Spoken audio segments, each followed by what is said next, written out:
चलिए, और बताइए कैसे हैं आप सब लोग? अच्छे हैं ना? अच्छे भी रहना चाहिए। और तैयारी कैसा चल रहा है? ठीक ठाक चल रहा है ना? बहुत अच्छा। तो आप ये थंबनेल सही देख करके एंट्री लिए हैं, ठीक है? ये खान सर के नोट्स के द्वारा ही मुगल वंश के, जो मुगल साम्राज्य के सभी शासकों का एक साथ क्लास इसमें बनाया जाएगा, ठीक है? इससे पहले ये हमारा छठा क्लास है, मतलब इनके नोट्स के माध्यम से 5 क्लास हम ऑलरेडी पहले दे चुके हैं, ठीक है? उसमें बहुत सारे प्यारे मित्रों ने मैसेज भी किया है, कमेंट भी किए हैं, सबको पीडीएफ भी हम अवेलेबल करवाए हैं। तो अगर आपको भी इनके नोट्स का पीडीएफ चाहिए तो Cambridge GS class by Shyam sir के टेलीग्राम चैनल पर चले जाइए, वहां आप हाई का मैसेज कीजिएगा, पीडीएफ खुद पहुंच जाएगा आपके पास, ठीक है? तो इनके नोट्स से पढ़ाने का तात्पर्य ये था कि उद्देश्य तो मुख्य हम बीएसएससी का रखे हैं, लेकिन इन तो अभी खेला ही खेल रहा हम सबके साथ कि कब तक के फार्म भराएगा, कब एग्जाम लेगा, जो पता नहीं।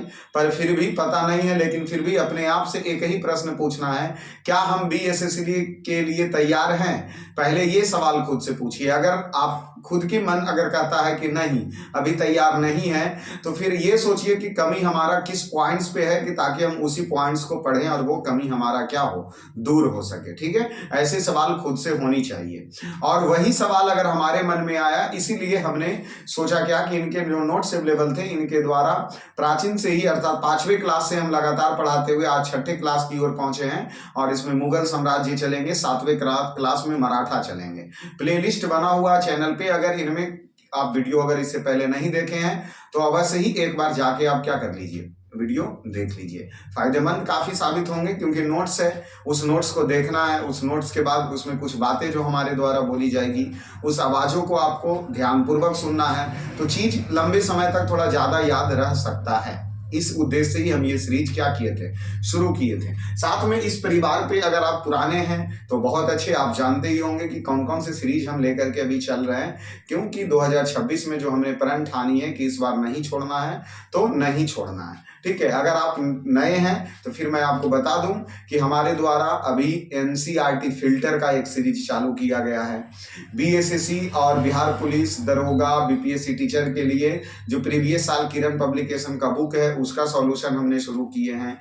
साथ में बीएसएससी का लगातार सेट चल रहा है, आधा आधा मतलब 75-75 प्रश्न करके, वो भी पूरे एनालिसिस के साथ। साथ में आप सुने हैं लूसेंट पढ़ने से नौकरी नहीं लगता, इस वचन को तोड़ने के लिए हमने लूसेंट को शुरू किया है।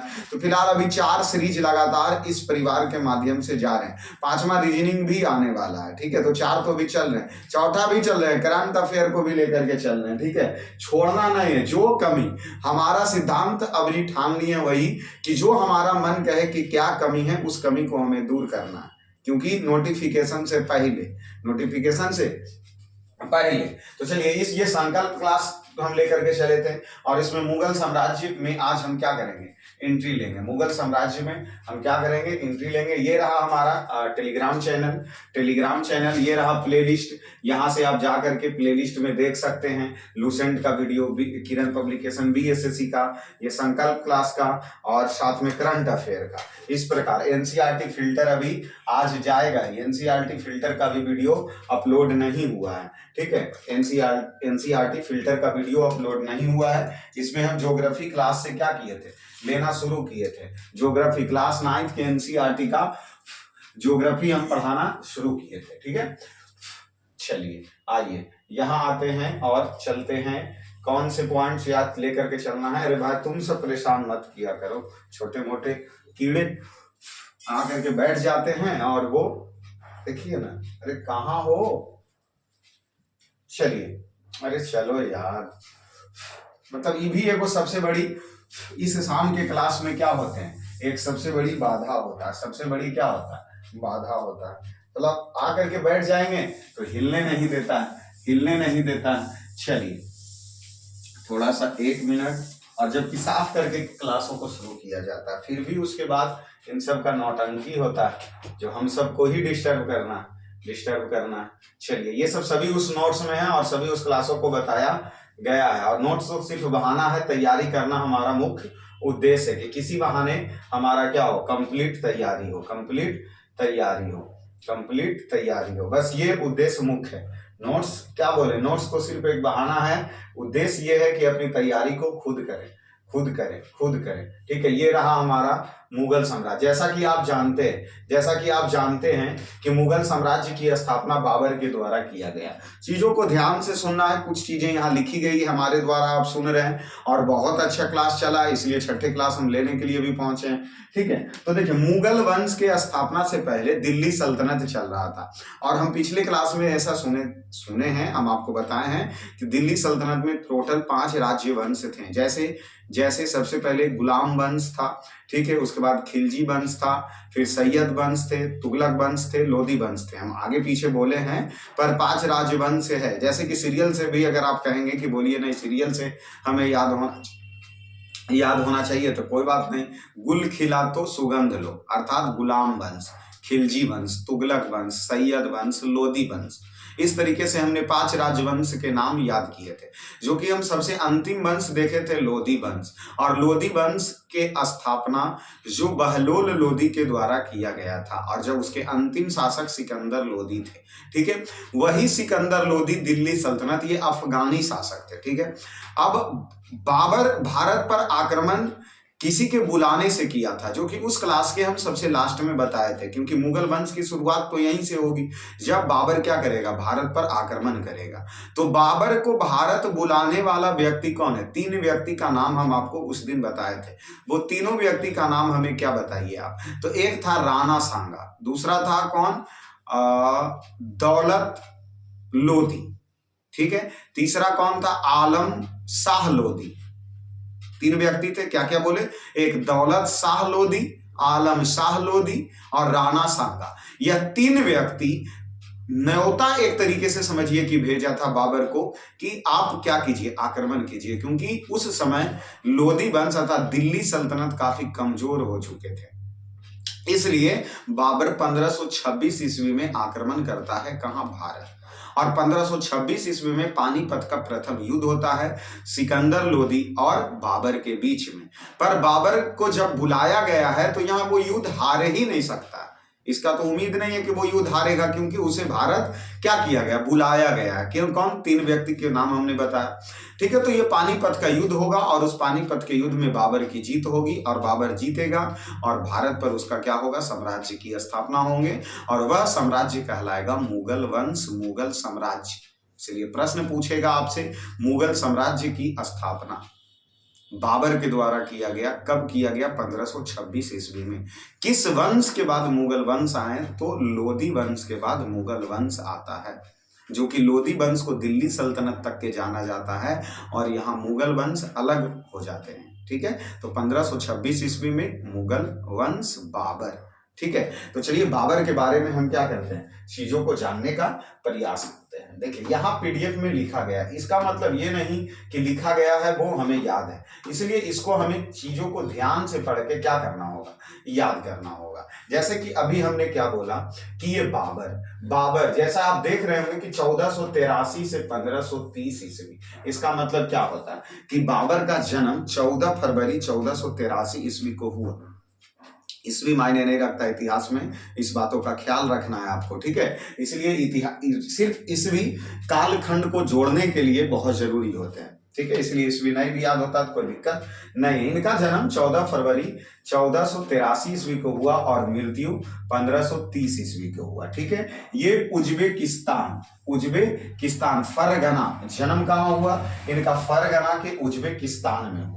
अगर आप पहले से पढ़े हुए हैं मुगल वंश तो और भी बहुत अच्छे हैं कि आपके फास्ट रिवीजन हो जाएगा।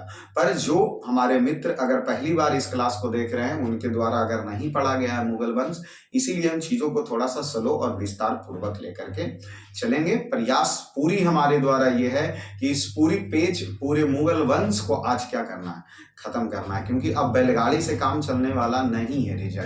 इससे रिजल्ट हमारा नहीं होगा जब तक अपने आप में हम स्पीड ना चलें। ठीक है, चलिए, तो यहाँ हो गया इनका जन्म 14 फरवरी 1483 ईस्वी, फरगना के उज्बेकिस्तान में बाबर का जन्म हुआ, जो कि यह संस्थापक थे कौन काल के, मुगल साम्राज्य के संस्थापक कौन थे, बाबर थे। देखिए इनकी बाबर की दादी के बारे में बताया गया है, एहसान दौलत बेगम सहयोग से शासक बना। मतलब कि ये जो बाबर किनके सहयोग से शासक बना, दौलत बेगम के सहयोग से क्या बने थे, शासक बने थे।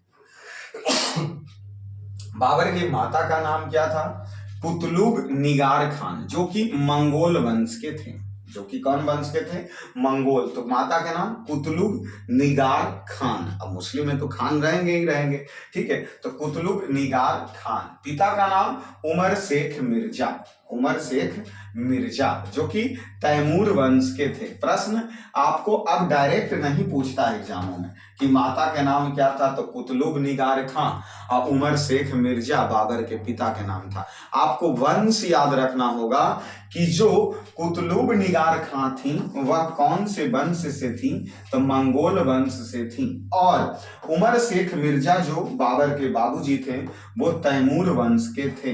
कौन वंश के थे, तैमूर वंश के थे।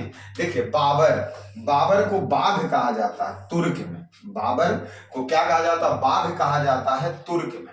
अब एक बात बताइए, इनका बाबर के पिता के नाम क्या है, उमर शेख मिर्जा। बाबर के पिता का नाम क्या है, उमर शेख मिर्जा, इसीलिए वह मिर्जा का उपाधि लेगा सबसे प्रारंभिक, अर्थात वह अपने उमर शेख मिर्जा जो उसके बाबूजी का नाम था, वो तैमूर जो वंश के थे, वह अपने बाबूजी के नाम पर ही एक उपाधि को ग्रहण करता है बाबर, और उसी को बोला क्या गया, उस उपाधि को मिर्जा बोला गया। देखिए 1526 ईस्वी में बाबर को भारत बुलाया गया था। 3 व्यक्ति हम बार बार बोल रहे हैं, ठीक है, दौलत खान लोदी, आलम शाह लोदी और राणा सांगा। ये 3 व्यक्ति के द्वारा भारत 1526 में बुलाया गया था। लेकिन इसका मतलब ये नहीं कि इससे पहले बाबर भारत पर आक्रमण नहीं किया। इससे पहले भी बाबर भारत पर क्या किए थे, आक्रमण किया था, और वह आक्रमण 1519 ईस्वी में भी किया था। लेकिन वहां पर बाबर की क्या हो जाती है, हार हो जाती है। लेकिन कोई बड़ी बात नहीं, 1519 में बाबर तो भारत पर आक्रमण किया, लेकिन इतनी खतरनाक तरीके से आक्रमण किया जो प्रश्न पूछने वाला बन जाता है। ये प्रश्न नहीं पूछेगा कि बाबर सबसे पहली बार भारत पर आक्रमण कब किया, 1519 ईस्वी में, ठीक है। ये प्रश्न उससे क्या पूछेगा जो हम आपको नीचे बतलाते हैं। यहां तक कंप्लीट है, यहां कंप्लीट है। यहां के लिए इंपॉर्टेंट प्रश्न हम फिर से थोड़ा सा 1 मिनट समय लेकर के, उनके पिता उमर शेख मिर्जा, माता कुतलुब निगार खां, जन्म 14 फरवरी वैलेंटाइन डे के दिन 1483 ईस्वी में हुआ, मृत्यु 1530 में। मुगल वंश के संस्थापक किसके सहयोग से गद्दी पर बैठा, दादी के, उसका नाम क्या था, दौलत बेगम, एहसान दौलत बेगम। कुतलुब निगार खां उसकी माता, जो कि माता मंगोल वंश के, पिता उमर शेख मिर्जा तैमूर वंश के। बाबर को बाघ कहा जाता है तुर्क में, उपाधि बाबूजी के नाम पर लिए उमर शेख मिर्जा, इसलिए सबसे पहला उपाधि मिर्जा लिया गया, ठीक है। अब ये हम जो बोल रहे हैं कि वह जो भारत पर आक्रमण किया, कौन, बाबर, जो भारत पर पहला आक्रमण किया वो 1519 ईस्वी में किया था, और उसका कौन सा अभियान था, बाजौर अभियान। अर्थात प्रश्न यहां से छपेगा कि भारत का जो बाबर का भारत पर पहला अभियान था, उस अभियान का नाम क्या है, तो बाजौर अभियान है, जो कि भेरा का किला था, जो ये पंजाब में था। मतलब कहने का तात्पर्य ये हो रहा है कि बाबर अगर सबसे पहली बार भारत पर आक्रमण किया तो वह पंजाब पर किया, ठीक है। उस किला का क्या नाम है, तो भेरा का किला। उस किला का नाम है भेरा का किला। उसका अभियान था बाजौर अभियान। 1519, चीजों को दिमाग में लोड करने का प्रयास करना। कौन सा अभियान, बाजौर अभियान। कौन किला, भेरा का किला, पंजाब, 1519। बाबर का पहला आक्रमण भारत पर, बाबर का पहला आक्रमण भारत पर, यह चीज ध्यान हुआ। चलिए, इसमें सबसे ज्यादा VVI ये होता है बारूद का प्रयोग, क्योंकि वो आक्रमण में बाबर पहली बार भारत में बारूद का प्रयोग किया था। ये प्रश्न सबसे ज्यादा इंपॉर्टेंट रखता है कि किस युद्ध में सबसे पहले बारूद का प्रयोग किया गया, तो वह भेरा के किला का आक्रमण जो 1519 ईस्वी में हुआ, कालिंजर अभियान के दौरान वह बाबर सबसे पहली बार बारूद का प्रयोग किए थे युद्ध में, ठीक है। तो ये इंपॉर्टेंट होता है, ठीक है।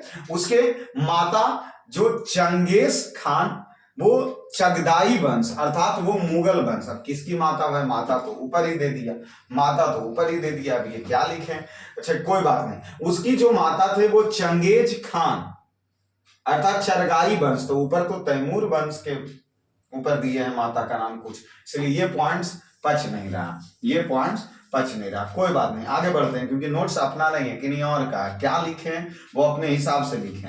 बाबर का पुत्र, बाबर का पुत्र कितने थे, 4 थे। बाबर का पुत्र 4 थे, हुमायूं, कामरान, अस्करी, हिंदाल। ठीक है, हुमायूं, कामरान, अस्करी, हिंदाल। हुमायूं, कामरान, अस्करी, हिंदाल। हुमायूं, कामरान, अस्करी, हिंदाल। हुमायूं, कामरान, अस्करी, हिंदाल। इस प्रकार आप रखिएगा तो उनके चारों पुत्र के नाम क्या हो जाएंगे, याद हो जाएगा। चलिए, बाबर का आक्रमण, पहला आक्रमण, ठीक है। देखिए, बाबर भारत पर आक्रमण न किया जी कालिंजर अभियान के दौरान 1519 में, लेकिन ये बाबर का पहला आक्रमण तो वह समरकंद पर आक्रमण किया, काबुल पर आक्रमण किया, गजनी पर आक्रमण किया। उपाधि लिया कौन सी, पादशाही है, मतलब जहां आक्रमण हम कर रहे हैं वहां पद हम अपने पास जीत के खुद रख रहे हैं, इसलिए पादशाही कहलाया। तो यह भारत पर आक्रमण से पहले था, भारत पर आक्रमण बाबर के द्वारा 1519 में किया गया, उससे पहले वह कहीं तो आक्रमण किए होंगे ना। तो जो आक्रमण किए हैं कहां, समरकंद, काबुल, गजनी, ये सब प्रश्न दूर है, प्रश्न मत इसको देखिए, पूछेगा ही नहीं, पूछेगा ही नहीं। अब देखिए, पानीपत का प्रथम युद्ध जीत के बाद क्या हुआ, क्योंकि पानीपत का प्रथम युद्ध 1526 ईस्वी में, जो कि भारत पर 1519 में आया वो तो गया, उससे कोई मतलब नहीं है। 1519 वाला बारूद का प्रयोग कर लिया, वही बहुत बड़ी चीज है। 1526 ईस्वी में जब बाबर ने भारत पर आक्रमण किया तो वह युद्ध क्या हो गया, जीत गया। युद्ध क्या हो गया, जीत गया। उस जीत के बाद चांदी का क्या बनाया, सिक्का बनाया, ठीक है, ठीक है। और उसने काबुल पर क्या किया, उपाधि के दौरान कलंदर, उदारता के लिए उपाधि धारण किया। चलिए, ये भी अच्छी बात है। अभी यहाँ ये क्या करा, भारत पर आक्रमण करते समय बाबर में 5 मुस्लिम राज्य थे। मतलब जिस समय, कहने का मतलब कि 1526 ईस्वी में जब बाबर कहाँ आक्रमण किया, भारत आक्रमण किया, तो उस समय भारत में मुस्लिम राज्य कितने थे, तो 5 थे। जैसे दिल्ली सल्तनत पर किसका था, सिकंदर लोधी का। मालवा पर मुस्लिम साम्राज्य थे, गुजरात में था, बंगाल में था, बहमनी में था। इस प्रकार टोटल जब बाबर भारत पे आक्रमण किया उस समय टोटल 5 राज्य जो मुस्लिम के थे, दिल्ली, मालवा, गुजरात, बंगाल, बहरीन, ठीक है। उसके बाद उसके अलावा भी 2 हिंदू भी थे, 2 हिंदू राज्य भी था, एक था मेवाड़ और दूसरा विजयनगर। अर्थात टोटल 5 में मुस्लिम राज्य और 2 में हिंदू राज्य।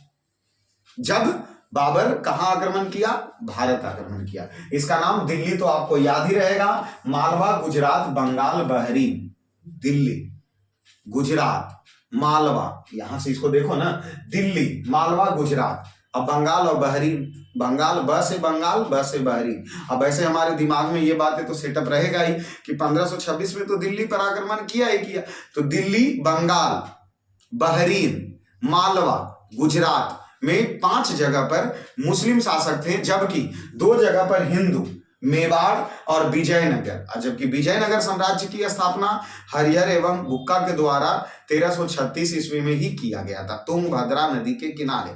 तो विजयवाड़ा में तो हम ऐसे भी याद रखते हैं विजयनगर साम्राज्य, तो हिंदू साम्राज्य, और एक और हिंदू कौन हो गया, मेवाड़, ठीक है।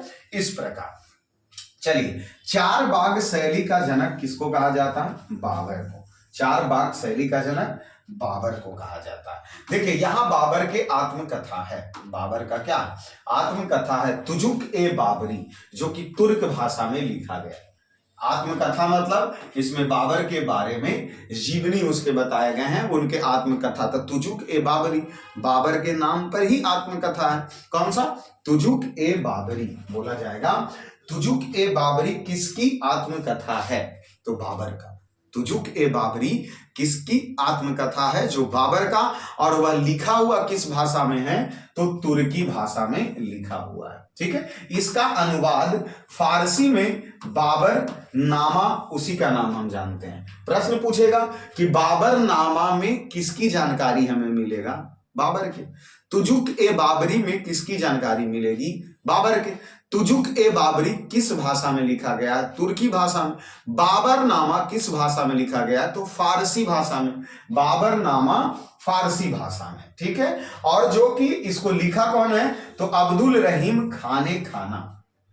बाबर नामा के लेखक कौन है? अब्दुल रहीम खाने खाना। बाबर नामा के लेखक अब्दुल रहीम खाने खाना। ठीक है, चलिए, बाबर की मृत्यु 1530 ईस्वी में आगरा में होता है। बाबर की मृत्यु कब होता है? 1530 ईस्वी में होता है। अभी बीच में बाबर का युद्ध भी होगा 1526 1530, ये तो बीच की कड़ी को बता दिया गया कि 1526 में भारत आक्रमण किया। क्या याद है? वैलेंटाइन दिन के दिन उनका जन्म हुआ था। 14 फरवरी 1483 ईस्वी को बाबर का जन्म हुआ, और 1530 ईस्वी को बाबर की क्या हो गई? मृत्यु हो गई। तो 1526 में भारत पर आक्रमण करने के बाद ये तो उनकी आत्मकथा और बहुत सारी चीजें बताई गई। मृत्यु आगरा में हुआ, आगरा में हुआ। ठीक है, आगरा में हुआ और आराम से वहीं पर दफनाया जाएगा। ठीक है, उनके मकबरा, क्योंकि जब अगर मृत्यु हो गया तो उसके मकबरा भी हमें याद रखना। जैसे मकबरा कहाँ? तो आगरा में ही मृत्यु हुआ तो आराम करने लग गए, अर्थात आराम बाग में किसकी मकबरा है? तो बाबर की। आराम बाग में किसकी मकबरा है? बाबर की। और बाबर की मृत्यु कब हुआ? 1530 ईस्वी में। बाबर का जन्म 14 फरवरी 1483 ईस्वी में।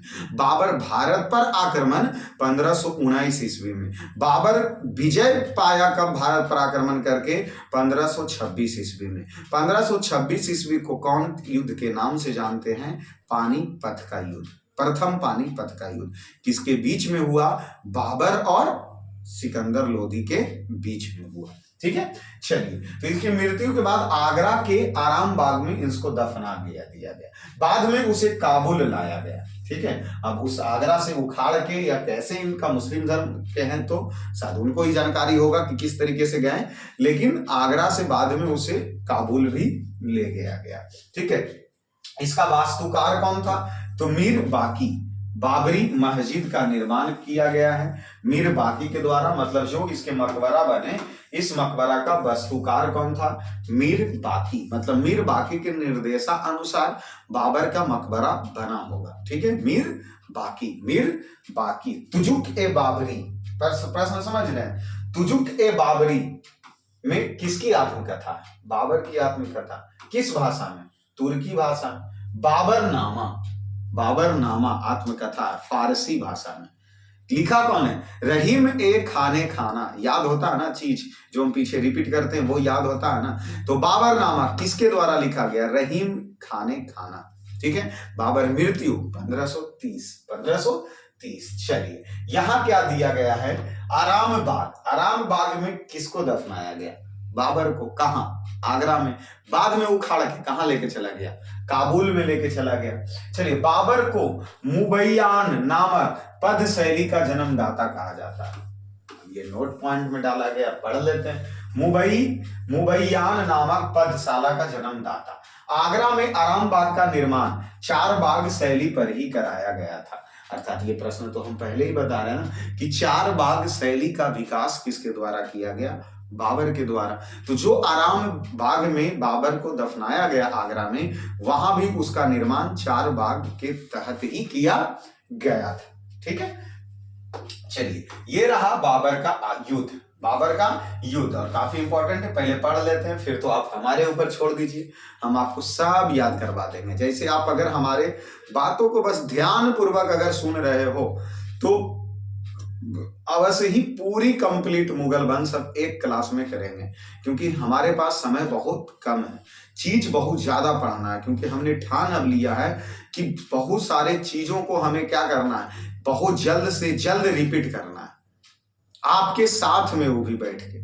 ठीक है ना, तभी जाकर के कुछ होगा, अन्यथा कुछ होने वाला नहीं है। और 2026 इसके लिए काफी है। ठीक है, 26 इसके लिए काफी है। चलिए आइए, तो पानीपत का प्रथम युद्ध कब हुआ? 1526 ईस्वी में। पानीपत का प्रथम युद्ध कब हुआ? 1526 ईस्वी में। किसके बीच हुआ? किसके बीच हुआ? तो हमने बताया बाबर और दूसरे तरफ कौन होंगे? सिकंदर लोदी। बाबर और सिकंदर लोदी। ठीक है, चलिए स्थान कहाँ है? तो पानीपत का स्थान हरियाणा में है, और पानीपत आज भी है और हरियाणा आज भी है।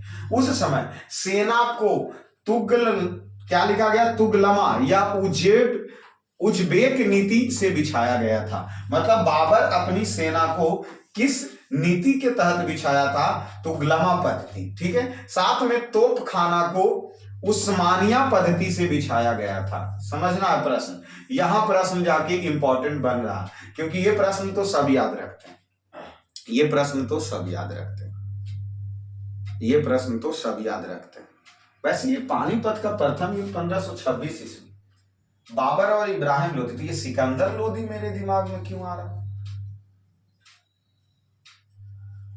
मेरे दिमाग में बार बार सिकंदर लोदी क्यों आ रहा है? सिकंदर लोदी को काहे हम जप रहे हैं जी? ये तो हम ध्यान ही नहीं दिए। बार बार हम शुरू से ही सिकंदर लोदी को हम धैले हैं।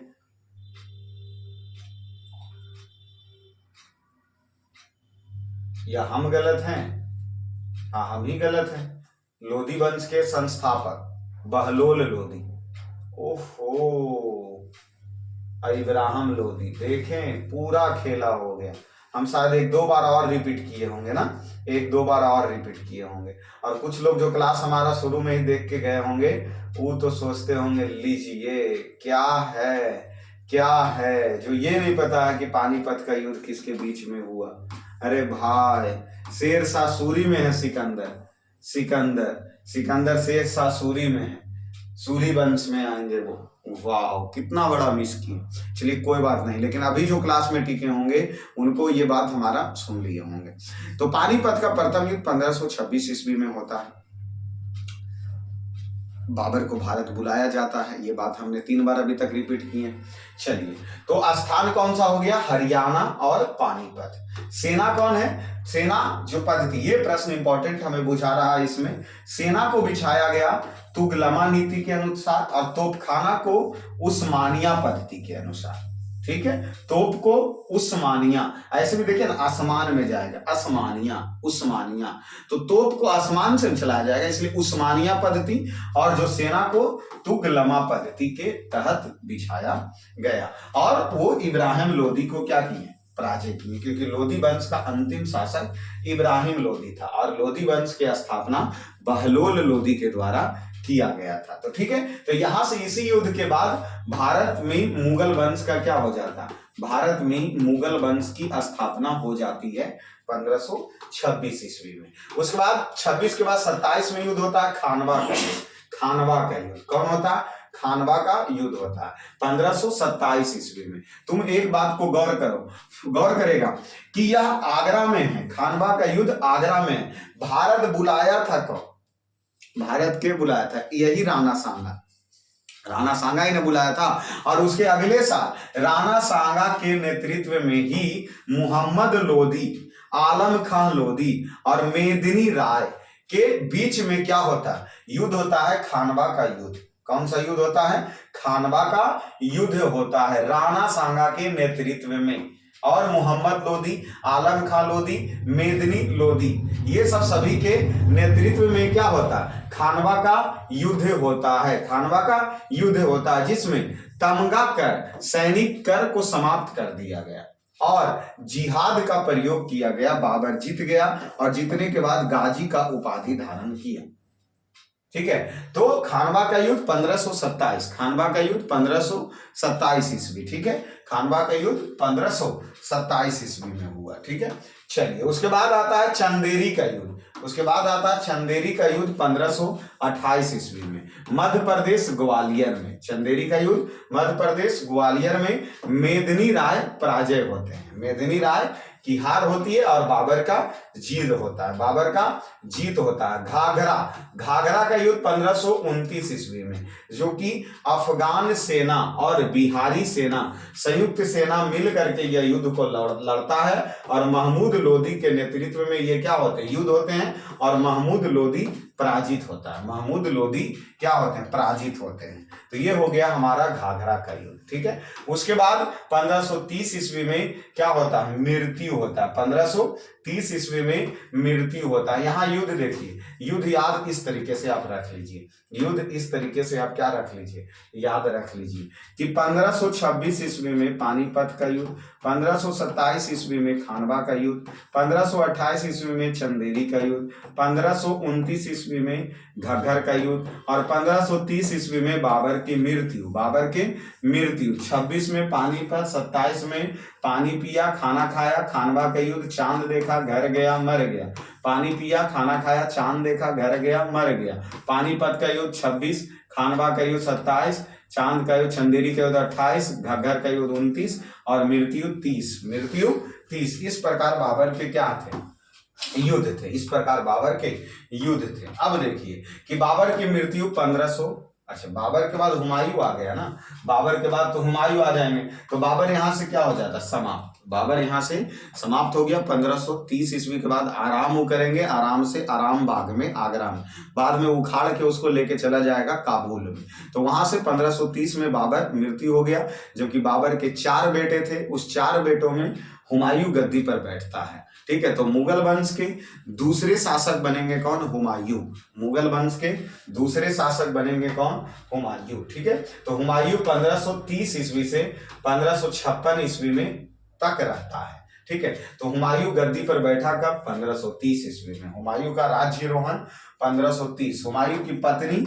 हमीदा बानो बेगम, हुमायूं की पत्नी हमीदा बानो बेगम, इसको ध्यान रखना, इस पे प्रश्न बनता है। हमीदा बानो बेगम है जो क्या है, हुमायूं की पत्नी है, हुमायूं की पत्नी है। जीवन की पहली लड़ाई वह 1526 ईस्वी में, मतलब जिस समय बाबूजी इनके आक्रमण भारत पर पानीपत के प्रथम युद्ध में जब किए थे, तो उस समय बाबर था, इसीलिए पूछ रहा कि बाबर के पहली युद्ध में वह भाग कब लिया था। तो 1526 ईस्वी वाला के जो युद्ध था, उस युद्ध में बाबर क्या लिए थे, भाग लिए थे। बाबर क्या लिए थे, भाग लिए थे। अरे भाई तुम सब परेशान काहे करते हो।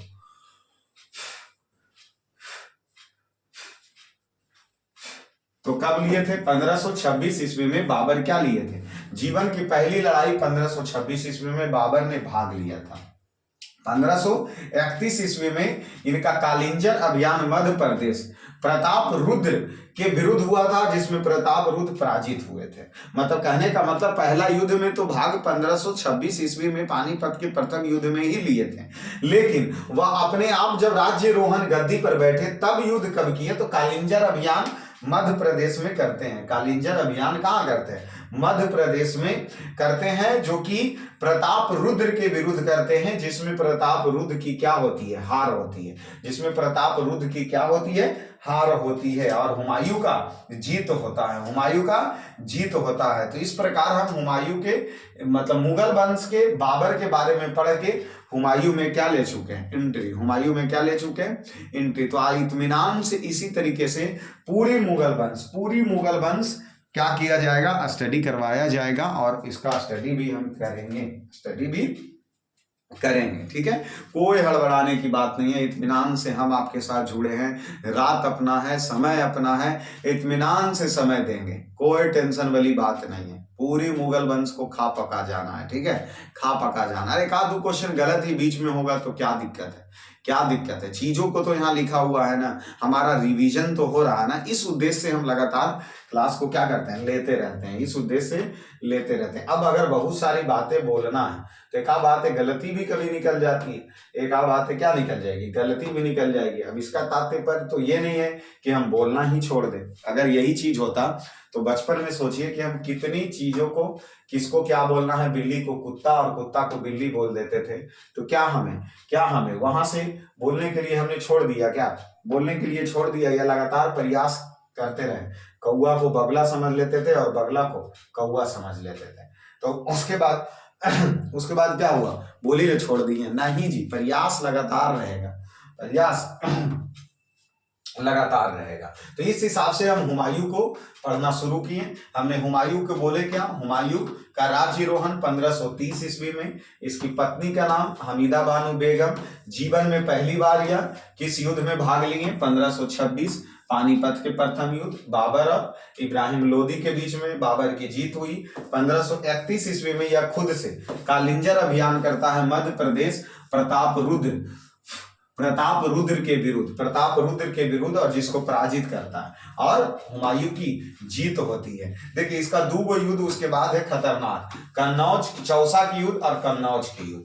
यह युद्ध में बाबर की क्या होगी, हार होगी, यही युद्ध में हार होगी। ध्यान रखना 1539 में चौसा का युद्ध, 1539 में चौसा की युद्ध हुमायूं पराजित हो जाता है और जीतता कौन है, शेरशाह सूरी। 1539 में चौसा के युद्ध, 1540 में कन्नौज के युद्ध।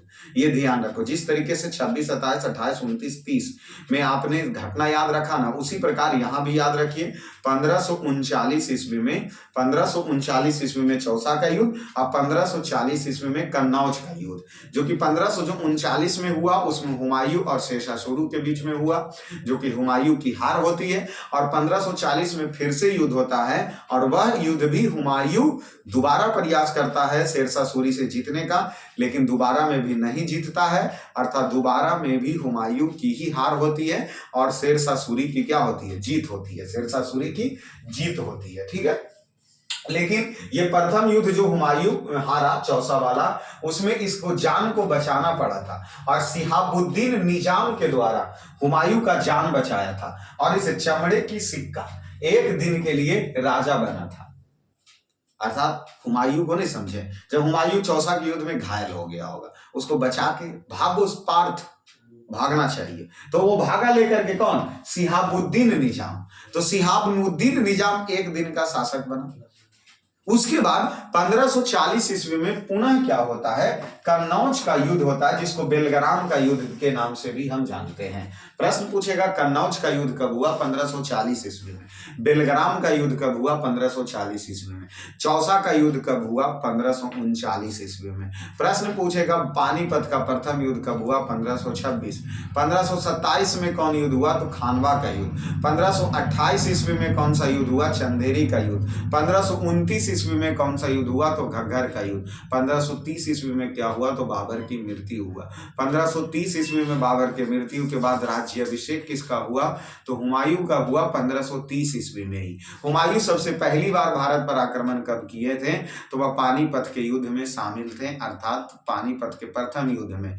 अपने से वह युद्ध कब लड़ा, तो कालिंजर अभियान 1531 ईस्वी में बाबर मध्य प्रदेश में कालिंजर अभियान है उसके प्रति युद्ध किए, जिसमें हुमायूं की क्या हुई, जीत हुई। बाबर ने हुमायूं की क्या हुई, जीत हुई। हुमायूं की पत्नी का नाम क्या था, गुलबदन बेगम नाम था ना, हमीदा बानो बेगम हुमायूं के पत्नी का नाम हमीदा बानो बेगम था। उसके बाद और हमने क्या देखा कि हुमायूं का युद्ध चौसा का युद्ध लड़ा गया शेरशाह सूरी के द्वारा, जिसमें उसकी हार हो गई और उसको जान बचा करके लेकर के भागा कौन, शिहाबुद्दीन निजाम और एक दिन का शासक बना। और उसके बाद पुनः 1540 ईस्वी में फिर से बेलग्राम का युद्ध या कन्नौज का युद्ध लड़ा गया, जिसमें पुनः बाबर की हार हुई और पुनः फिर से शेरशाह सूरी का क्या हुआ, विजय प्राप्त हुआ। और 1540 ईस्वी से लेकर के 1555 ईस्वी तक के अब शेरशाह सूरी का शासक रहेगा,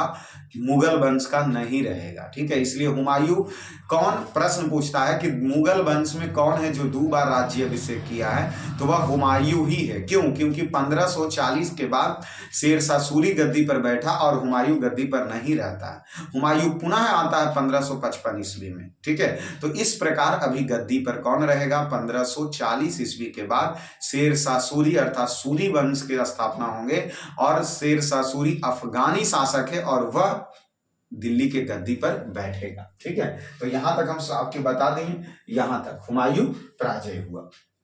देखिए, हमीदा बानो बेगम को शरण अमरकोटा में मिला, मतलब जब शेरशाह सूरी की हार हुई तो उसकी पत्नी है हमीदा बानो बेगम, चीज पे यहां से सुनिएगा, फिर से एक नई कहानी मोड़ ले रहा कि जब हुमायूं की क्या हो गई दूसरी कन्नौज या बेलग्राम युद्ध में शेरशाह सूरी से दूसरी बार उसकी हार हो जाने के बाद अब उसके पास कोई रास्ता नहीं बचता, तो वह अपनी पत्नी अर्थात जो उसके पत्नी क्या है हमीदा बानो बेगम है, उसे पंजाब में अमरकोट में एक राजा वीरसाल के पास छोड़ देता है।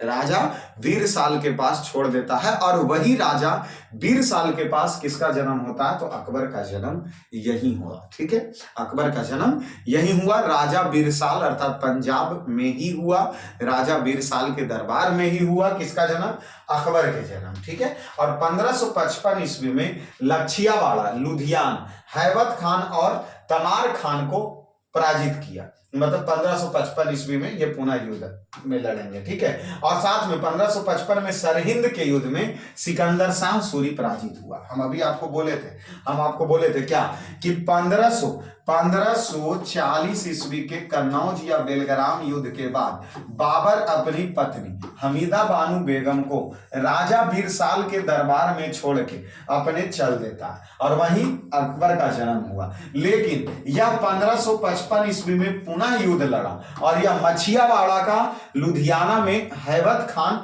और तमार खान को पराजित किया। उसके बाद पुनः 1555 में फिर से इसमें जोश भरा और 1555 ईस्वी में सरहिंद का युद्ध लड़ेगा चंडीगढ़ में, और उसमें सिकंदर शाह अर्थात यही सिकंदर शाह जो हमें कंफ्यूज कर रहा था और बार बार हम सिकंदर लोदी बोल दे रहे थे। ठीक है, तो सिकंदर शाह क्या होगा, सूरी से सूर पराजित होगी। ठीक है, ये सूरी वंश के हैं अर्थात ये सूरी वंश के 5वें शासक हैं, सूरी वंश के 5वें शासक हैं। जैसे शेरशाह सूरी सूरी वंश के प्रथम शासक होंगे और उसके बाद 5वें शासक सिकंदर शाह सूरी को 1555 ईस्वी में हुमायूं पुनः हरा देता है और अपने फिर से राज्य अभिषेक 1555 ईस्वी में करेगा।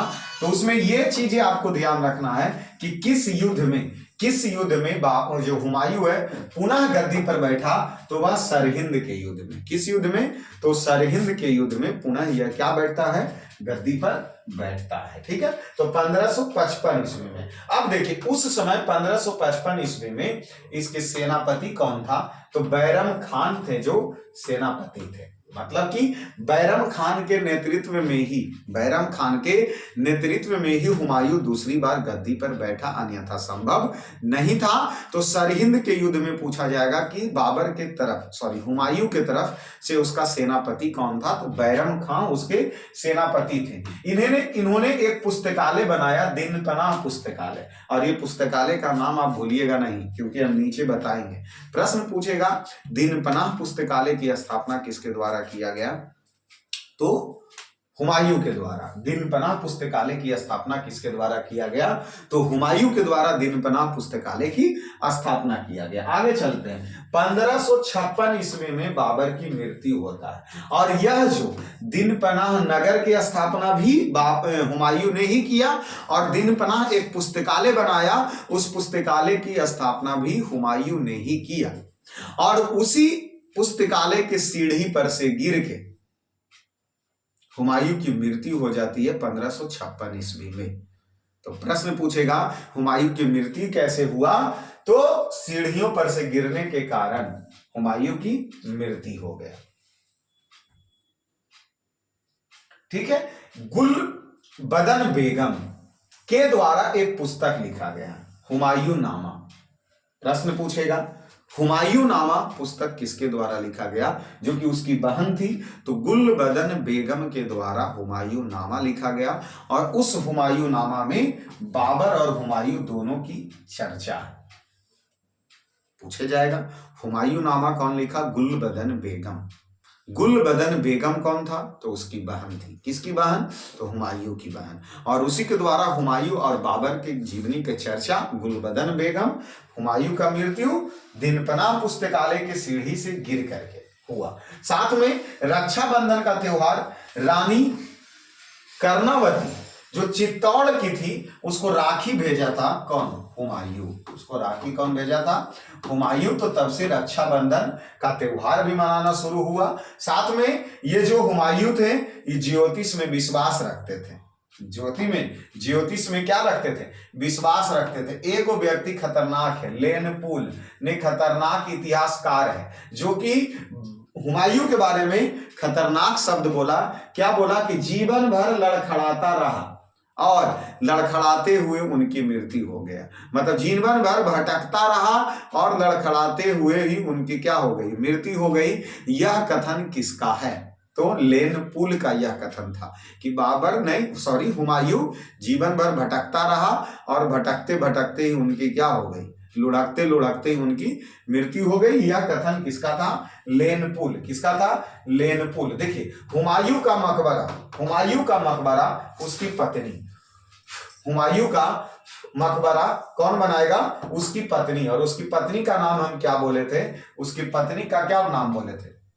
उसकी पत्नी का नाम क्या था? अरे भाई तुम क्यों डिस्टर्ब करते हो? कोई बात नहीं, करते जाओ, तुम भी डिस्टर्ब करते जाओ, हम भी लड़ते जाएंगे। तुम भी डिस्टर्ब करते जाओ, हम भी लड़ते जाएंगे। तो इस प्रकार हुमायूं का मृत्यु कब हुआ? चलिए तब तक ये ओपन होता है, हम सुनाते हैं आपको बातें अच्छी अच्छी। हुमायूं का मृत्यु कब हो गया? 1556 ईस्वी में। 1556 ईस्वी में। क्या आपने देखा? आपने क्या देखा हुमायूं के बारे में? आपने क्या देखा? यही चीज ना। 1530 ईस्वी में बाबर के मृत्यु के बाद वह गद्दी पर बैठा। 1531 ईस्वी में वह कालिंजर अभियान किया और उस युद्ध में जीता। साथ में 1539 ईस्वी और 1540 ईस्वी के युद्ध में हुमायूं की हार हुई। और 1539 ईस्वी को कौन सा युद्ध कहते हैं? कन्नौज का युद्ध। 1540 ईस्वी को बेलग्राम का युद्ध कहा जाता है। ठीक है, तो 1540 ईस्वी के युद्ध किसके बीच में हुआ? तो हुमायूं और शेरशाह सूरी के द्वारा, और शेरशाह सूरी की हार हुई और शेरशाह सूरी मुगल वंश के गद्दी पे से हटेंगे और वहां से कौन वंश चलना शुरू हो गया? सूरी वंश। फिर पुनः बाबर आते हैं 1555 ईस्वी में सरहिंद के युद्ध में और सिकंदर शाह सूरी को हराता है और किसके? और पुनः बैरम खां के नेतृत्व में यह युद्ध को जीतता है और मुगल वंश की क्या होती है? मुगल वंश में हुमायूं फिर से गद्दी पर बैठता है सरहिंद के युद्ध के बाद। लेकिन 56 में वही एगो सीढ़ी बनाया था, दिन पनाह पुस्तकालय के सीढ़ी पर से गिर के हुमायूं की मृत्यु हो गया। उसी में लेन पुल ने कह दिया कि जीवन भर भटकते रहा और भटकते लुढ़कते उनकी क्या हो गई? मृत्यु हो गई। यह कथन लेन पुल के था। और देखिए, हुमायूं का मकबरा हमीदा बानू बेगम जो उसकी पत्नी थी, वह दिल्ली में बना दिया। हमीदा बानू बेगम के द्वारा हुमायूं का मकबरा बनाया गया। जैसे कि आपने देखा बाबर का मकबरा आरामबाग में बनाया गया था, आगरा में, उसके बाद उसको काबुल लेकर के गया। उसी प्रकार बाबर का मकबरा जो हमीदा बानू बेगम के द्वारा बनाई गई, और वह कहाँ? तो दिल्ली में बनाया गया।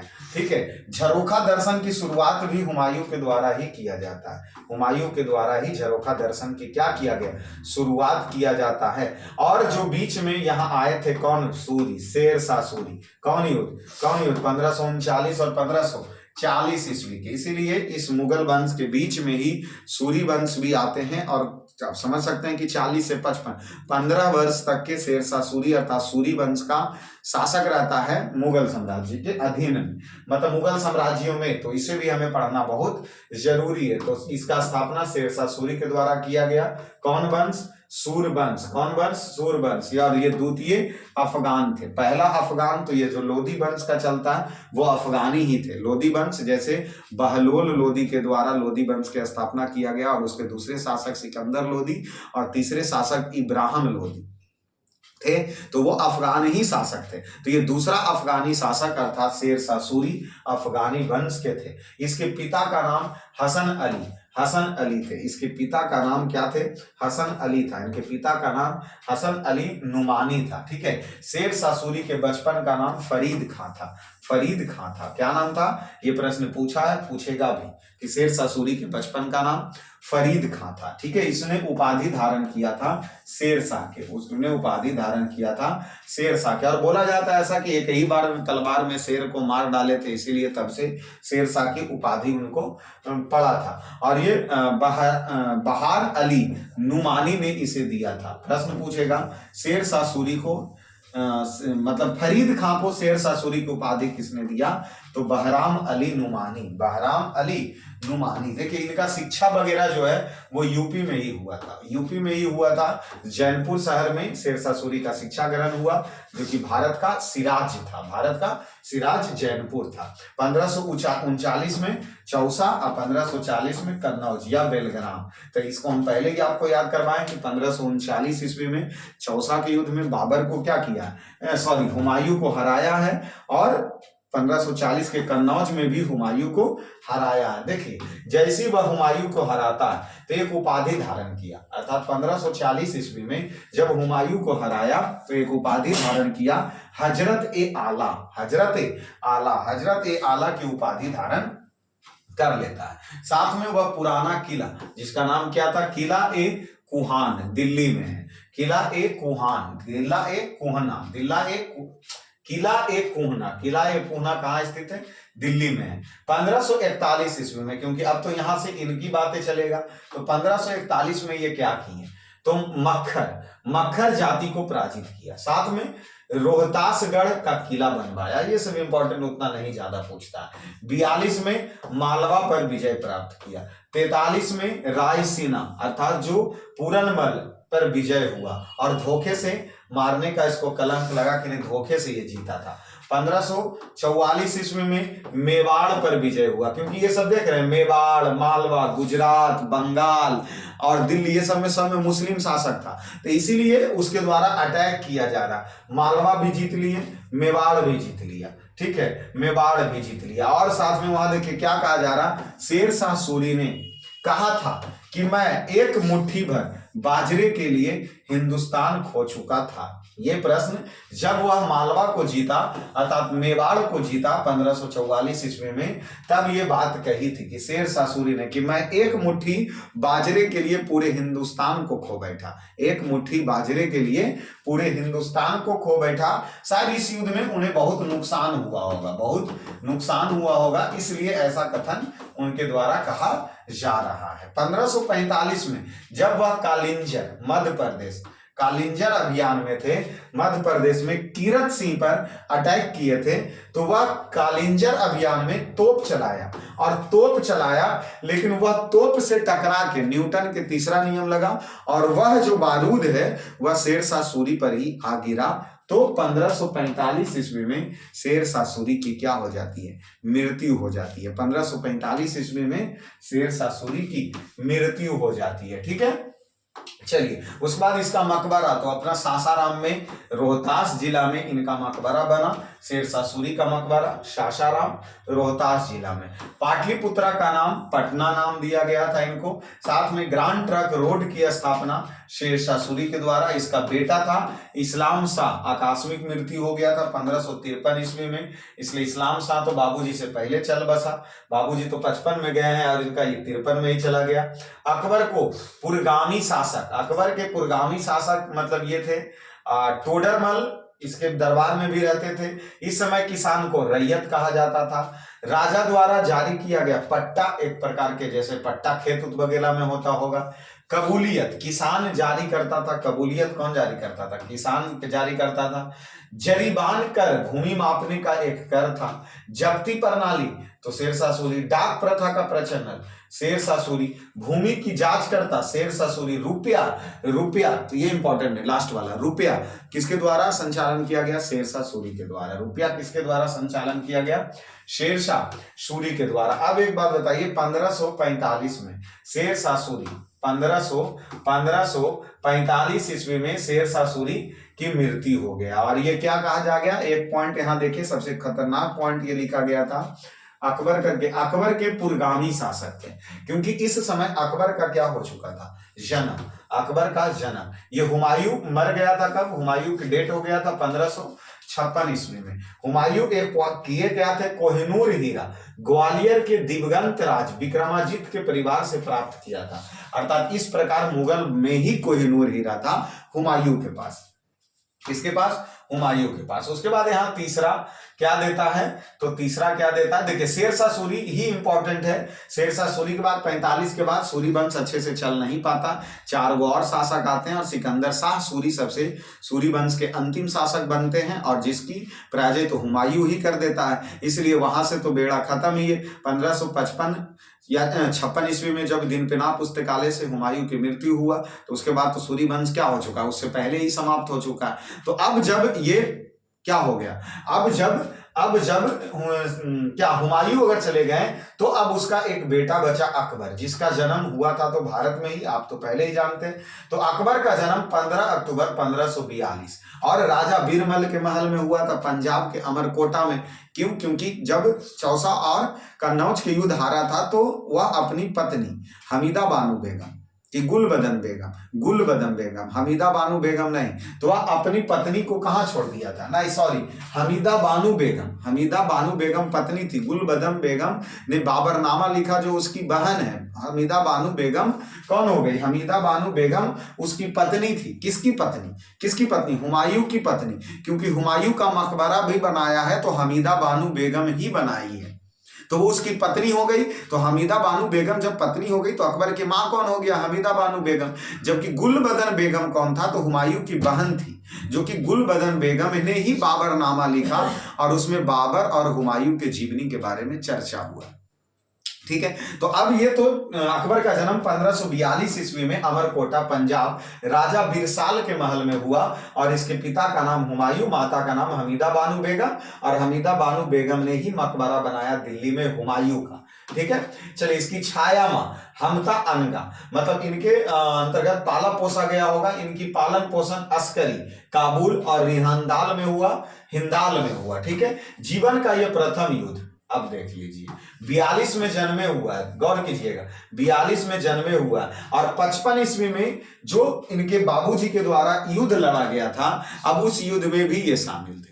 सोचिएगा, क्योंकि 55 के ही युद्ध में, सरहिंद का युद्ध 55 में ही लड़ा गया था, और उससे पहले भी एक युद्ध 55 में लड़ा गया था। ठीक है, तो मछियावाड़ा का युद्ध, तो मछियावाड़ा के युद्ध में भी क्या था? शामिल था। तो सोच लीजिए, 42 में जन्म और 55 में युद्ध में शामिल है। 8, 5, 13, 12-13 साल के आयु में ही अकबर कहाँ नजर आ रहा?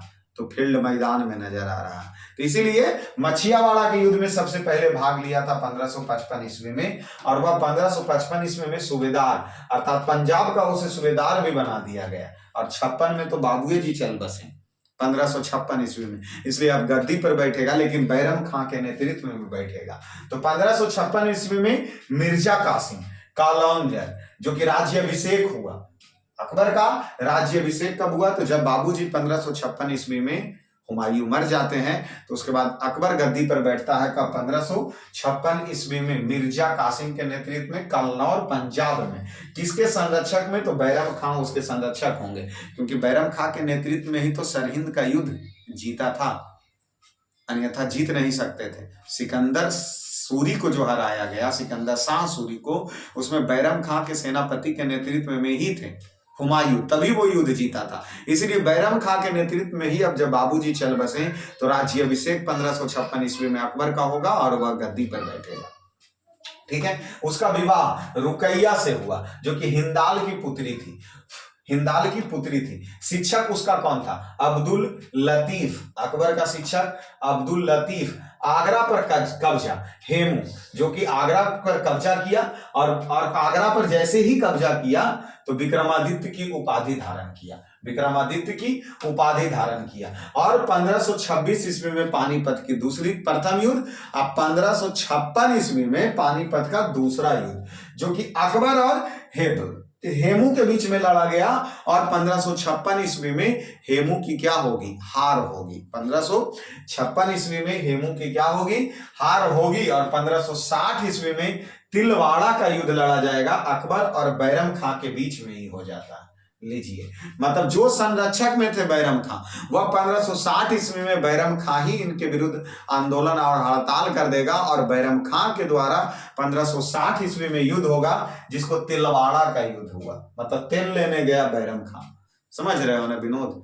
तेल लेने गया बैरम खां, तिलवाड़ा का युद्ध बैरम खां के द्वारा होगा, और 1560 ईस्वी में हुआ, जिसमें अकबर ही जीता। और 1560 से 62 में हरमदल अर्थात पेटी कोटा शासन या महान अनगा, जो कि बैरम खां की पत्नी कौन थी? सलीमा बेगम, और उसका बेटा था अब्दुल रहीम।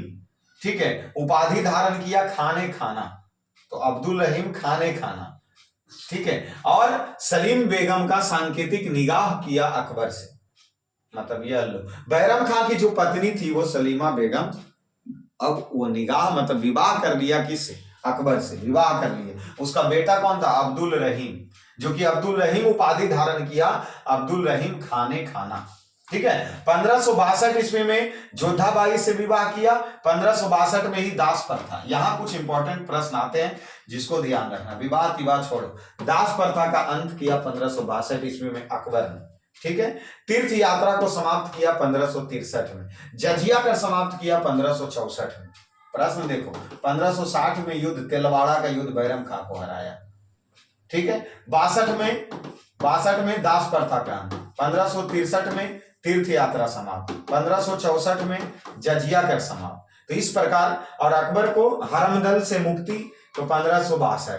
1571 ईस्वी में प्रश्न पूछेगा, फतेहपुर सीकरी की स्थापना किसके द्वारा किया गया, अकबर। फतेहपुर सीकरी की स्थापना अकबर के द्वारा किया गया और उसी राजधानी बनाई गई। डिजाइन उसको फतेहपुर सीकरी को कौन किया था, बहाउद्दीन। फतेहपुर सीकरी का डिजाइन बहाउद्दीन, फतेहपुर सीकरी की स्थापना अकबर, जजिया कर अकबर, तीर्थ यात्रा कर समाप्त अकबर, हरमदल से मुक्ति अकबर, दास प्रथा का अकबर। 1562 में ही वह विवाह किससे किया, जोधाबाई से विवाह किया, जोधाबाई से विवाह किया। 1575 में इबादत खाना की स्थापना, 1578 ईस्वी में सभी धर्मों के लोगों के लिए प्रवेश की अनुमति दे दिया, अर्थात हमारे दरबार में सब धर्म के लोग क्या करेंगे, प्रवेश करेंगे, ऐसा अनुमति दे दिया। 1578 में उपाधि धारण करता अमीर उल मोमिन, अमीर उल मोमिन। 79 ईस्वी में मजहर की घोषणा, 82 में दिन ए इलाही धर्म की स्थापना किसके द्वारा, अकबर के द्वारा, 1582। दिन ए इलाही धर्म 1582। 1583 में इलाही संबत ला दिया, 1585 में अपनी राजधानी लाहौर लेकर के चला आया। इसके पहले फतेहपुर में राजधानी रखे हुए था, लेकिन 1585 में लाहौर आ गया, 1585 में लाहौर आ गया। दिन इलाही धर्म 1582, जिसको स्वीकार करने वाले प्रथम एवं अंतिम हिंदू कौन था, बीरबल। मतलब दिन इलाही धर्म की स्थापना अकबर के द्वारा किया गया। सबसे पहला हिंदू और अंतिम हिंदू दीन इलाही धर्म को अपनाया तो वो कौन था, बीरबल। क्योंकि अकबर बीरबल का खिचड़ी तो आप जानते ही हैं। बीरबल का नाम क्या था, महेश दास। बीरबल का नाम क्या था, महेश दास। जगत गुरु की उपाधि जौनाचार्य हरि विजय सूरी, जो कि जैन धर्म के थे, वो जगत गुरु की क्या दिए थे, उपाधि दिए थे। इसके सेनापति बैरम खां के बाद सेनापति में कौन था, मानसिंह। अर्थात जब बैरम खां समाप्त होगा तो अकबर का सेनापति कौन रहेगा, मानसिंह। अकबर का सेनापति, अकबर का सेनापति मानसिंह रहेगा। कौन रहेगा, मानसिंह रहेगा। ठीक है। चलिए आगे चलते हैं, आगे चलते हैं। यहां देख लीजिए, इसके दरबार में चित्रकारी कौन कौन था, इसके दरबार में चित्रकारी कौन था, दसवंत एवं, पूछेगा अकबर, मतलब दसवंत एवं वसावना या अब्दुल समद किसके दरबार में चित्रकारी था। प्रश्न ऐसे पूछेगा, ऐसे इस तरफ से जाके पूछता है। ठीक है। तो दसवंत, वासवान, अब्दुल समद, ये सब चित्रकारी थे अकबर के दरबार में। संगीतकार कौन था, बाज बहादुर, बाज रामदास और बैजू बाबर। बैजू बाबर ये सब संगीतकार था। प्रसिद्ध संगीतकार तानसेन किसके दरबार में थे, अकबर। तानसेन किसके दरबार में थे, मानसिंह सेनापति किसके दरबार में था, अकबर। तानसेन किसके दरबार थे, अकबर। बीरबल किसके दरबार में था, अकबर। राजकीय कवि कौन था, फैजी। अकबर के राजकीय कवि कौन है, फैजी। अकबर के राजकीय कवि फैजी। अकबरनामा ग्रंथ लिखा अबुल फजल, अकबरनामा अबुल फजल। और बाबरनामा उसकी बहन कौन थी, गुलबदन बेगम, गुलबदन बेगम। बाबरनामा गुलबदन बेगम और अकबरनामा अबुल फजल। अकबर के काल को हिंदी साहित्य का स्वर्ण काल कहा जाता है। हिंदी साहित्य का स्वर्ण काल कहा जाता है अकबर को। कवि प्रिय उपाधि कौन था, बीरबल। अकबर बीरबल का तो समझिए रहे, बीरबल। कवि प्रिय की उपाधि बीरबल को मिला। महापात्र की उपाधि नरहरि को मिला। चार बाग शैली बनाने की परंपरा अकबर के काल में शुरुआत हुई। सीरी कलम की उपाधि किसको दिया गया था, अब्दुल समद को दिया गया था। जड़ी कलम की उपाधि किसको दिया गया था?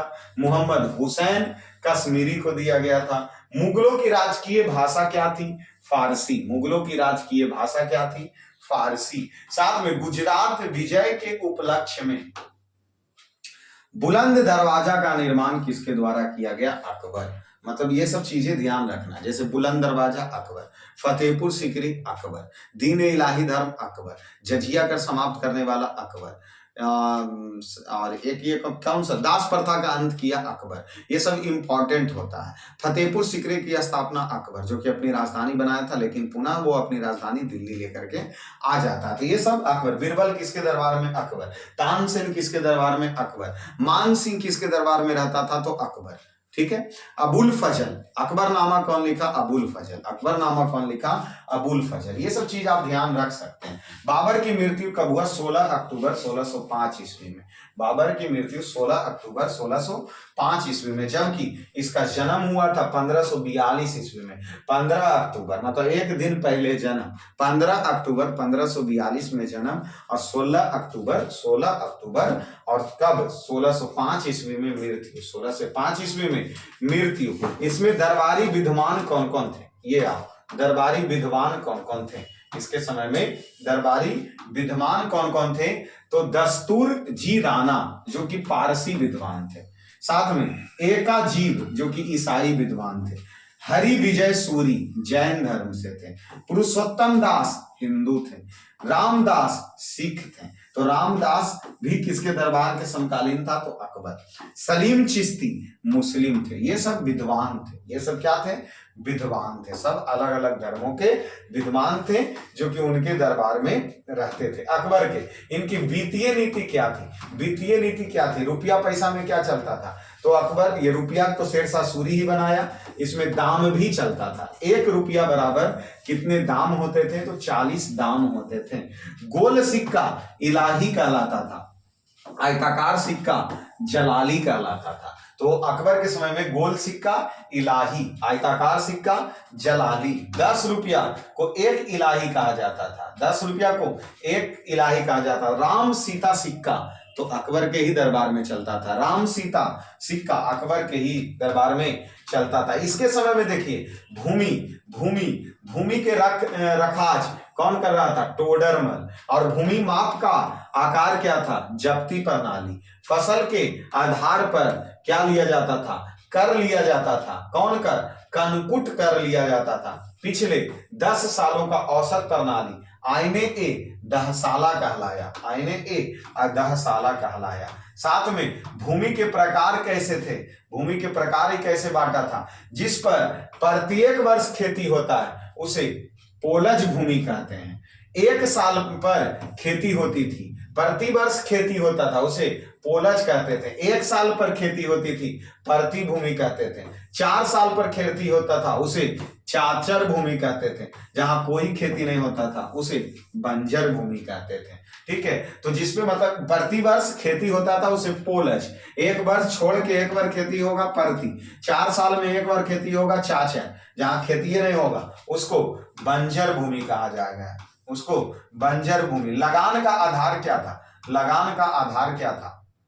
लगान का आधार क्या था? खालसा भूमि, जो कि सरकारी भूमि कर नहीं लगता था, उसे क्या बोला जाता है? खालसा भूमि, जो सरकारी भूमि पर कर नहीं लगेगा। जागीर भूमि पर जागीरदारों को भूमि, इस पर जागीरदार या मनसबदारी कर वसूला जाता था। जागीर भूमि पर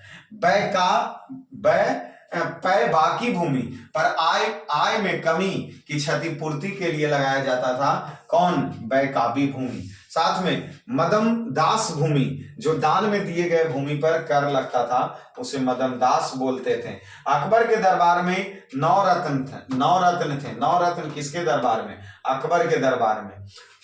अकबर के दरबार में, जिसमें कौन?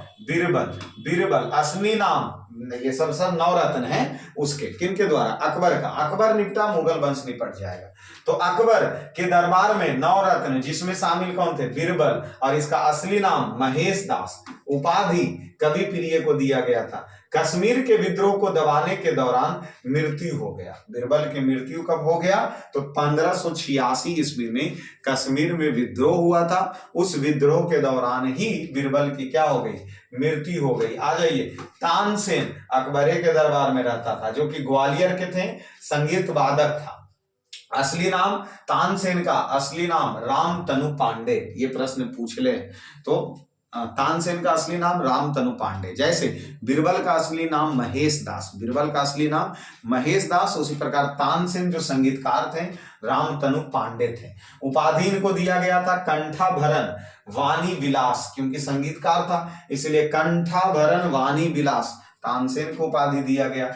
इसके क्या उपाधि दिए गए थे? कवि प्रिय थे, इसलिए कवि प्रिय का उपाधि दिया गया। प्रमुख रचना अर्थात तानसेन का प्रमुख रचना कौन है? मियां की मल्हर, मियां की मल्हार और मियां की टोपी। मियां की मल्हार और मियां की टोपी यह किसके द्वारा रचनाकार किए गए? संगीत में पुस्तकें कुछ लिखे गए होंगे, जो कि रामतनु पांडे तानसेन के द्वारा लिखा गया। टोडरमल इसी के दरबार में रहते थे, जिसे वित्त मंत्री आईने ए दहसाल कहा गया। टोडरमल मानसिंह सेनापति था। अमीर उल अमरा की उपाधि मानसिंह को दिया गया। अबुल फजल आईने अकबरी के लेखक अबुल फजल, अकबरनामा का भी लेखक अबुल फजल पुरोहित थे। दीन ए इलाही धर्म के यह क्या थे? अबुल फजल पुरोहित थे। इसकी हत्या वीर सिंह बुंदेला जहांगीर के कहने पर कर दिया। ठीक है, क्योंकि इसके बाद अकबर के बाद जहांगीर ही आएगा, जो कि वीर सिंह बुंदेला अबुल फजल की हत्या कर दिया। फैजी अकबर के ही दरबार में थे, जो कि राज्य कवि थे। गीता का फारसी अनुवाद किया था फैजी। गीता का फारसी अनुवाद कौन किया? फैजी। अब्दुल रहीम खाना, जो कि बाबरनामा को फारसी अनुवाद किया। बाबरनामा को फारसी अनुवाद किया, जबकि बाबरनामा लिखे कौन थे? गुलबदन बेगम बाबरनामा लिखा था। इसका फारसी अनुवाद कौन किया? तुजुक ए बाबरी अब्दुल रहीम खाना ने किया था। मुल्ला दी प्याला अरबी थे, जो कि उसी के दरबार में थे। हकीम हुकाम बावर्ची था, जो कि 9 रत्न में ही शामिल थे। इस प्रकार यहाँ कुछ नोट पॉइंट लिखा गया है, और नोट पॉइंट ये लिखा गया कि गुजरात विजय के दौरान अकबर सर्वप्रथम पुर्तगालियों से मिला, और यही उसने पहली बार समुद्र को देखा था। क्योंकि इस समय 1498 में ही, समझ रहे हैं ना, पुर्तगाली वगैरह व्यापार करने भारत आया है, तो एक तरफ इन्हें दिल्ली दरबार, तो उसके तरफ तो उन्हें अंग्रेज भी तो आ रहा है। तो इसीलिए सबसे पहली बार पुर्तगालियों से गुजरात विजय के दौरान अकबर मिला था और समुद्र को देखा था। स्मिथ के अनुसार कहा क्या गया, एडम स्मिथ के अनुसार, कि गुजरात अभियान संसार के इतिहास में सर्वाधिक दुर्तनामी आक्रमण रहा है। क्योंकि स्मिथ उस समय होंगे तो ये अकबर का अभियान देखा होगा जब गुजरात में वो जीता, तो इसीलिए वो शब्द ऐसा बोला। ठीक है, अकबर द्वारा ये सब जीते गए क्षेत्र हैं। जैसे मालवा को जीता तो किससे? बाज बहादुर से मालवा को जीता 1561 ईस्वी में। उस समय मुगल के सेनापति कौन था? आदम खां और पीर मोहम्मद। फिर चुनार को जीता अफगान के शासन से, और 1562 ईस्वी में अब्दुल्ला खां। गोडवाना को जीता वीर नारायण एवं दुर्गवीरती से 1564 ईस्वी में आसफ खां के नेतृत्व में। आमेर को जीता भारमल 1562 ईस्वी में। स्वेच्छा से अधीनता स्वीकार कर लिया था भारमल। ठीक है, चलिए मेड़ता को जयमल से जीता 1562 ईस्वी में। मेवाड़ को जीता उदय सिंह और राणा प्रताप से। इस प्रकार ये रणथंभौर को सूरजनहाड़ से 1569 में भगवान दास एवं अकबर से जीता। कालिंजर अभियान मजून खां के नेतृत्व में किया गया 1569। मारवाड़ को जीता, जैसलमेर को जीता, बीकानेर को जीता। इस प्रकार अकबर के ये क्या थे? अभियान थे। ये सब जीते गए उनके प्रदेश हैं, जो कि पीडीएफ में दिया गया। जैसे गुजरात प्रदेश के शासक कौन थे? तो मुजरूफ खां तृतीय 1571 ईस्वी में, और जीता किसके? सम्राट अकबर के। तो ये सब जीते गए क्षेत्र थे जिसपे उनके द्वारा बनाया गया कुछ शासक थे। दक्षिण भारत में भी जीतते हैं, खानदेश, दौलताबाद, अहमदनगर, बीजापुर। इस प्रकार अपने साम्राज्य का पूरा विकास अकबर के समय में होता है। जैसे यहाँ इसको पढ़ लेना बहुत जरूरी है कि अकबर के समकालीन था रानी एलिजाबेथ, जो थी वहां 1500 इंग्लैंड में 1558 से 3 ईस्वी तक। तो उस समय अकबर था। ठीक है, शाह अब्दास जो ईरान का था, ईरान का शासक था। ठीक है, जार इवान फोर बेरसिलियोविच जो रूस के शासक था। ठीक है, इस प्रकार थे। ठीक है, चलिए, तो ये इसको अवश्य याद रखना, रानी एलिजाबेथ इसी के समय में वहां क्या थी, शासक थी। तो इस प्रकार अकबर की मृत्यु हो गया। अकबर की क्या हो गया, मृत्यु हो गया कब, 16 अक्टूबर। 16 अक्टूबर अकबर की मृत्यु कब होता, 16 अक्टूबर। 16 अक्टूबर कब हुआ, 16 अक्टूबर। 15 अक्टूबर की इनका जन्म, 15 अक्टूबर 1542 ईस्वी को इनकी जन्म होती है। और 16 अक्टूबर 1605 ईस्वी को अकबर की क्या होती है, मृत्यु होती है। अकबर के मृत्यु के बाद इनका बेटा आएगा जहांगीर। इनका बेटा आएगा जहांगीर, जो कि जहांगीर के कहने पर ही हत्या किसकी कर दी गई थी, जहांगीर के कहने पर ही हत्या कर दी गई थी। किसकी, फटाक से बताइए। जहांगीर के कहने पर ही हत्या अबुल फजल की हत्या की कर दी गई थी, जो कि अकबरनामा और आईने अकबरी अबुल फजल लिखा। तो इस जहांगीर के निर्देशांक पर भी उसकी क्या कर दी गई, हत्या कर दी गई थी। देखिए, जहांगीर के जन्म 30 अगस्त 1569 ईस्वी को हुआ, अर्थात 1606 ईस्वी में इसके बाबूजी तब तक थे, अर्थात अकबर था।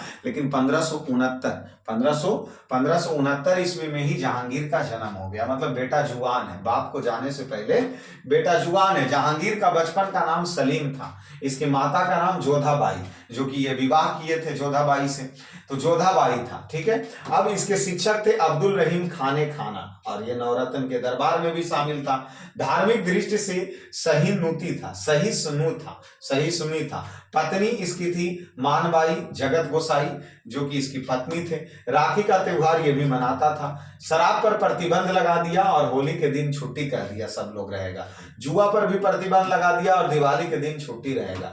पशु हत्या पर रोक लगा दिया रविवार एवं बृहस्पतिवार को। न्याय के लिए प्रसिद्ध था। आगरा में सोने का जंजीर लटकाया था न्याय के लिए, इसलिए जहांगीर थोड़ा सा हिंदू के लिए अच्छा काम करेगा। आत्मकथा तुजुक ए जहांगीरी किसके द्वारा लिखा गया, फारसी में लिखा गया। मोतीबिंद खान ने इसे पूरा किया। मतलब तुजुक ए जहांगीरी, मोतीबिंद खान ने इसे क्या किया, पूरा किया। 1615 में मेवाड़ का अभियान करता, अमर सिंह और मुगल के अधीनता को स्वीकार कर लेता है।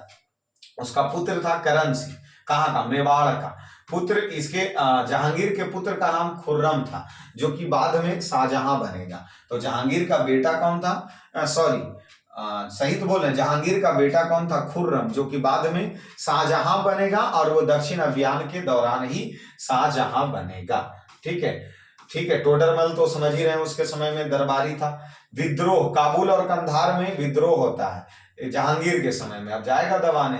चित्रकला में रुचि था, इसे चित्र बनाने में रुचि था, इसीलिए बोला जाएगा चित्रकला का स्वर्ण काल किसके समय में, तो जहांगीर। चित्रकला का स्वर्ण काल जहांगीर। इसके समय में प्रमुख चित्रकार कौन कौन थे, आग रजा, अब्दुल हसन, मोहम्मद नासिर, उस्ताद मंसूर, गोवर्धन और फरूक बेगम। अर्थात चित्रकला के लिए तो जहांगीर फेमस है। ये विवाह 1611 ईस्वी में मेहरुनिसा से किया, जो कि विधवा थी और वह शेर अफगान की थी। तो मेहरुनिसा से ये विवाह 1611 ईस्वी में करता है। ठीक है, इसके द्वारा जहांगीर के द्वारा उपाधि कौन कौन से लिए गए हैं, तो नूर ए महल, नूर ए जहां, सिक्का चलाया चांदी का। माता असमता बेगम, गुलाब से इत्र बनाने की विधि बनाया था। ठीक है, इसके भाई कौन थे, आसफ खां थे।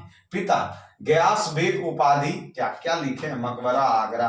पहली बार संगमरमर का प्रयोग वो जो नूरजहां ने बनवाया, नूरजहां, शाहजहां को ही नूरजहां कहते हैं।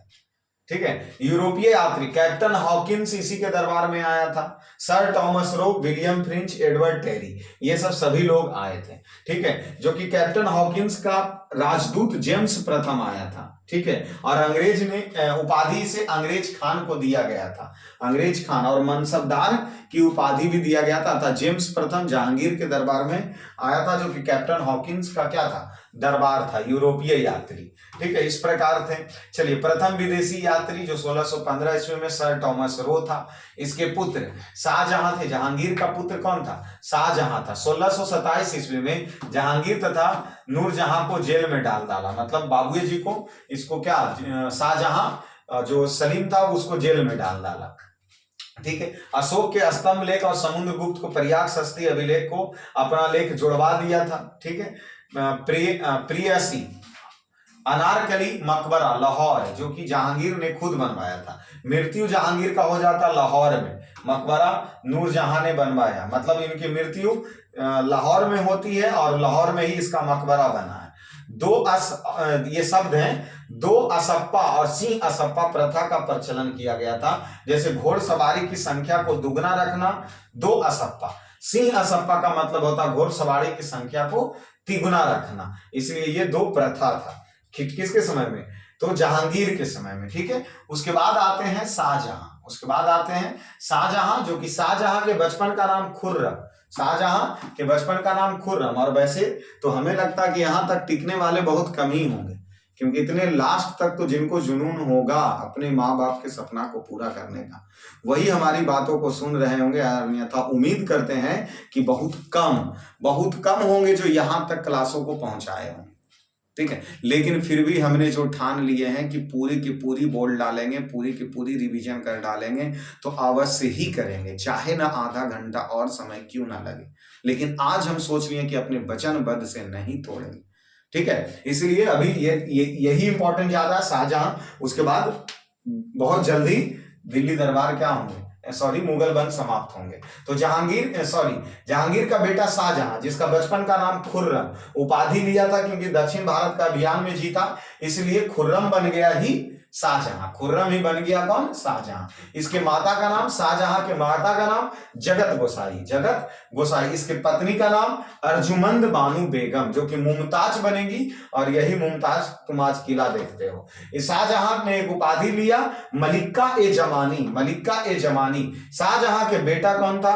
दारा सिकों, शाह सुजा, औरंगजेब, मुराद। और औरंगजेब ही आगे जाके क्या बनेगा? शासक बनेगा। ठीक है, तो शाहजहां के बेटा दारा सिकों, शाह सुजा, औरंगजेब, मुराद। और इसकी बेटी कौन थी? जहां आरा, रोशन आरा, गौहर आरा। जहां आरा, रोशन आरा, गौहर आरा इसकी बेटी थी। राजधानी इस समय, शाहजहां के समय, दिल्ली। मयूर सिंहासन का निर्माण किसके द्वारा करवाया गया? शाहजहां के द्वारा ही। मकबरा कहां बना शाहजहां का? आगरा। और वे ताजमहल वास्तुकार उस्ताद थे। तो ताजमहल का वास्तुकार कौन था? उस्ताद। ये प्रश्न पूछता कि ताजमहल के वास्तुकार कौन थे? उस्ताद। ताजमहल के वास्तुकार उस्ताद। अहमद लाहौरी, जो कि ठेकेदार था इसका ताजमहल बनाने का, और ईसा खान था। युद्ध इसके समय में इसको पुर्तगाली से भी हुआ, हरगोविंद सिंह, सिख के हरगोविंद सिंह से भी हुआ, जुसार सिंह से भी हुआ, और अफगान से भी हुआ। तो इस समय इससे क्या हुआ? युद्ध हुआ। ठीक है, युद्ध हुआ किसका? शाहजहां का। यहां आइए, स्थापत्य कला, आगरा का निर्माण शाहजहां। आगरा के निर्माण शाहजहां। ये प्रश्न पूछेगा, आगरा का निर्माण किसके द्वारा किया गया? शाहजहां के द्वारा किया गया। दिल्ली के भी निर्माण शाहजहां। आगरा में क्या क्या बनाया गया? आगरा का किला, दीवान-ए आम, दीवान-ए खास, और क्या बनाया गया? मुसमन बुर्ज, मोती मस्जिद, शीशा महल। ये सभी शाहजहां के द्वारा आगरा में बनाए गए किले हैं। आगरा का किला शाहजहां, दीवान-ए आम शाहजहां, दीवान-ए खास शाहजहां, मुसमन बुर्ज शाहजहां, मोती मस्जिद शाहजहां, शीश महल शाहजहां। दिल्ली में निर्माण क्या किया? तो 1639 ईस्वी में शाहजहानाबाद नगर बसाया। साथ में लाल किला का निर्माण शाहजहां, जामा मस्जिद का निर्माण शाहजहां, दीवानी-ए आम शाहजहां, दीवानी-ए खास शाहजहां। इस तरफ भी लिखा हुआ दीवानी आम, दीवानी-ए खास। ठीक है, इन्होंने सुधार किया। जैसे इलाही संवत की शुरुआत किसके द्वारा किया गया? तो इलाही संवत की शुरुआत अकबर के द्वारा किया गया, लेकिन इस इलाही संवत को यह हिजरी संवत में बदल दिया, जो कौन था? शाहजहां था। इलाही संवत को कौन संवत में? हिजरी संवत में शाहजहां। तुलानदान अकबर ने समाप्त कर दिया था। तुलानदान को समाप्त कर दिया, अकबर ने शुरू किया था। तुलानबाद अकबर ने शुरू किया, लेकिन ये समाप्त कर दिया।